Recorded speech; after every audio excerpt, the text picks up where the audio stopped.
Bismillahirrahmanirrahim. Assalamualaikum warahmatullahi wabarakatuh. Para pemirsa yang dirahmati Allah Subhanahu wa taala, pecinta ilmu tauhid, pecinta Allah Subhanahu wa taala dan orang-orang yang menginginkan mengenal zat Allah Subhanahu wa taala, mensucikannya dan yakin betul bahwa zat Allah Subhanahu wa taala ini ada serta berbeda dari apapun yang kita lihat di alam raya, sebab zat Allah Subhanahu wa taala itu Al-Khaliq, zat satu-satunya pencipta. Adapun yang lain ini adalah merupakan makhluk yang semuanya bergantung kepada zat Allah Subhanahu wa taala, semuanya berawal dan diciptakan Allah Subhanahu wa taala, sehingga kita bisa meyakini bahwa zat itulah yang merupakan Tuhan kita yang kita sembah. Nah, inilah yang dibahas dalam ilmu tauhid yang dikarang oleh ulama Al-Azhar ini. Nanti kita lanjutkan pada bait selanjutnya. Bismillahirrahmanirrahim.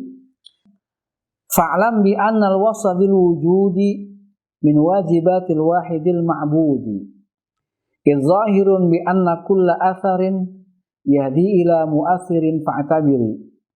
Wa dhi tusamma sifatan nafsiyah summa taliya khamsatun salbiyah. Nah, di sini kita mulai masuk pada sifat-sifat Allah Subhanahu wa taala.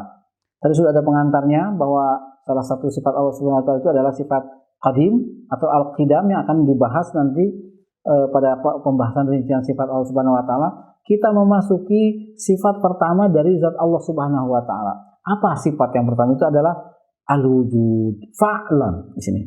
Maka ketahuilah bi annal wasfa, bahwa memiliki sifat bil wujudi, dengan sifat wujud, min wajibi atau min wajibati al-wahidil ma'budi, salah satu dari hal yang wajib, ya kan? Yang ada, yang melekat pada al-wahidil ma'budi. Al-wahid itu zat Allah Subhanahu wa taala yang Maha Esa, al-ma'budi yang diibadahi, yang kita ibadahi. Nah, di sini kita sudah masuk kepada sifat Allah Subhanahu wa taala, yaitu sifat al-wujud. Sifat wujud inilah yang melekat pada zat Allah Subhanahu wa taala, atau ada yang mengatakan bahwa sifat wujud itu adalah zat Allah Subhanahu wa taala yang kepadanya disematkan sifat-sifat yang lainnya, gitu kan? Nah, di sini dijelaskan pada bagian izahirun bi anna kulla atharin yahdi ila mu'athirin fa'tabiri. Jadi izahirun sungguh-sungguh sangat jelas bi anna kulla atharin, bahwa segala sesuatu bekas gitu, atau segala sesuatu hal yang nampak, yang wujud, yahdi ila mu'athirin fa'tabiri, menunjukkan kepada yang melakukan bekas atau sesuatu tersebut, fa'tabiri, maka berfikirlah gitu. Nah, di sini kita ada beberapa penjelasan. Idzahirun bi anna kulla atharin. Kenapa kita menjelaskan bahwa jelas bahwa segala sesuatu itu meski ada di belakangnya sesuatu yang lain. Di zuhuri annal alam atharun. Alam raya ini jelas sekali bahwa alam raya semuanya adalah merupakan asar. Itu kalau kata letterlocknya itu adalah bekas dari sebuah pekerjaan. Jadi kalau kita makan, ada piringnya, kemudian piringnya ada bekas makanannya kotor, itu disebut dengan asar.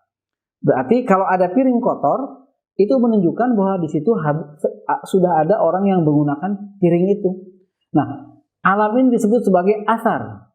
Siapa yang mu'athirnya, siapa yang mengadakan ini adalah mu'athir, itu adalah zat Allah Subhanahu wa taala.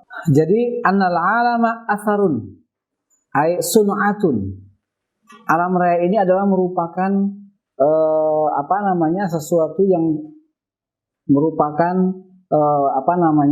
yang sudah diciptakan. Sun'atun merupakan sebuah ciptaan, gitu kan? Wa annahu hadis. Oleh sebab itu, karena alam raya ini merupakan sesuatu yang diciptakan, maka pasti ada yang menciptakan. Seperti ibarat tadi, kita tidak mungkin melihat ada makanan di satu tempat tanpa ada orang yang menyediakan makanan tersebut. Akal kita tidak akan bisa menerima ketika kita melihat ada makanan yang hadir di sebuah tempat, maka secara otomatis anak kecil pun akan mengerti ada orang yang menghadirkan makanan tersebut. Nah, oleh sebab itu di sini wa kullu atharin, dan setiap segala sesuatu ciptaan yahdi, menunjukkan, mengarahkan, memberikan bukti ila mu'athirin, kepada zat yang menciptakan sesuatu itu, atau kepada zat yang melakukan sesuatu perbuatan tersebut. Ya dulu ala sani'. Dan demikian kalau alam raya ini maka dia menunjukkan kepada zat yang menciptakan alam tersebut. Idla yuqal. Nah, ini alasannya, ini alasan yang masuk akal. Idla yuqal sun'atun biduni sani'in. Tidak akan masuk akal. Akal kita tidak bisa menerima ada satu perbuatan, ada satu ciptaan, ya kan? Biduni sani'in. Tanpa ada zat yang menciptakan tersebut. Terserah yang menciptakannya. Kalau misalnya kamera yang menciptakannya maka berarti ya manusia. Kalau alam raya yang menciptakannya adalah zat Allah Subhanahu wa taala. Wa illa, nah ini yang penting juga, kalau seandainya sesuatu itu tiba-tiba ada tanpa ada yang menciptakannya, lazima at-tarjih bila murajjih. Ini salah satu istilah dalam ilmu tauhid, at-tarjih biduni murajjih. Memilih sesuatu di antara yang mungkin tetapi tidak ada yang memilihnya. Misalnya begini, disebut dengan tarjih bila murajjih itu. Kalau ibu-ibu membuat kue dari tepung terigu, kemudian tepung terigu itu diolah, dibuat adonan. Adonan ini kan bisa jadi donat, bisa jadi bakwan, bisa jadi pizza, bisa jadi kue macam-macam. Si adonan ini kalau dia ingin menjadi kue donat, maka harus ada orang yang membuatnya donat. Adonan ini harus menjadi bakwan kalau ada orang yang membuatnya menjadi bakwan. Adonan ini menjadi pizza kalau ada orang yang membuatnya menjadi pizza. Adonan ini tidak mungkin berubah dengan dirinya sendiri menjadi donat. Adonan ini tidak mungkin berubah dengan dirinya sendiri menjadi bakwan. Adonan ini tidak mungkin merubah dirinya sendiri menjadi pizza. Untuk merubah adonan ini menjadi salah satu di antara tiga kemungkinan makanan ini, harus ada namanya murajjih. Ada zat lain di luar adonan itu yang menjadikan adonan ini menjadi bentuk lain. Gitu. Kenapa adonan ini asalnya adonan tepung terigu menjadi donat, menjadi bakwan, menjadi pizza? Karena tadi itu ada murajjih, ada zat di luar adonan itu yang memilih, oh saya ingin adonan ini menjadi donat, oh ingin adonan ini menjadi bakwan, oh ingin adonan ini menjadi pizza. Nah ini yang disebut at-tarjih bila murajjih. Sekarang alam raya ini pada awalnya tidak ada. Bagaimana kalau dia awalnya tidak ada menjadi ada tanpa ada zat yang mengadakannya? Padahal alam raya ini kan wujudnya itu mungkin atau jaiz. Adanya alam raya ini jaiz, tidak wajib. Artinya jaiz itu adalah bisa ada dan bisa tidak ada. Bisa jadi alam raya ini tidak ada. Allah tidak menciptakan alam raya. Nah, kemudian ketika alam raya menjadi ada, dia ada karena ada zat yang mengadakan. Mentarjih, gitu kan? Memilih, mengutamakan, menciptakan alam raya dari tidak ada. Seperti tadi mentarjih dari adonan biasa belum menjadi kue menjadi donat atau menjadi bakwan atau menjadi pizza, itu dia mentarjih bi murajjih. Murajjih ini adalah kalau dalam kasus kue tadi adalah kita sebagai manusia, sebagai kokinya, gitu kan? Tapi kalau dalam kasusnya alam raya, al murajjihnya itu adalah zat Allah Subhanahu wa taala yang telah menjadikan alam raya ini dari tidak ada. Tadi itu min adam, dari sesuatu yang tidak ada sama sekali, kemudian Allah menciptakan menjadi ada gunung, ada laut, ada bumi, ada planet, ada matahari, ada bulan, semuanya ada karena ada murajjih. Siapa murajjih?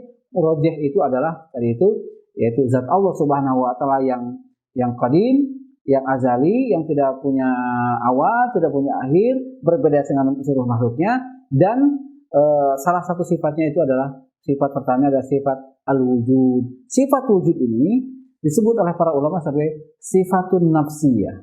Maka kalau kita lihat ya, kita baca dalam teks ini misalnya wadi tusamma sifatan nafsiyah, ya, summa taliya khamsatun salbiyah. Wadi dan sifat ini yaitu sifat wujud tusamma disebut oleh para mutakallimin, para ahli mutahid itu sebagai sifat nafsiyah. Sifat nafsiyah itu adalah nafs itu kan diri, artinya sifat yang memang merupakan zat Allah Subhanahu wa taala. Nah, sifat nafsiyah ini adalah wujud karena tidak mungkin ada sifat-sifat yang lain sebelum ada wujud. Seperti misalnya Muhammad atau manusia, Ahmad misalnya, dia tidak mungkin disebut ganteng, tidak mungkin disebut pintar, tidak mungkin disebut baik kalau Ahmadnya saja tidak ada.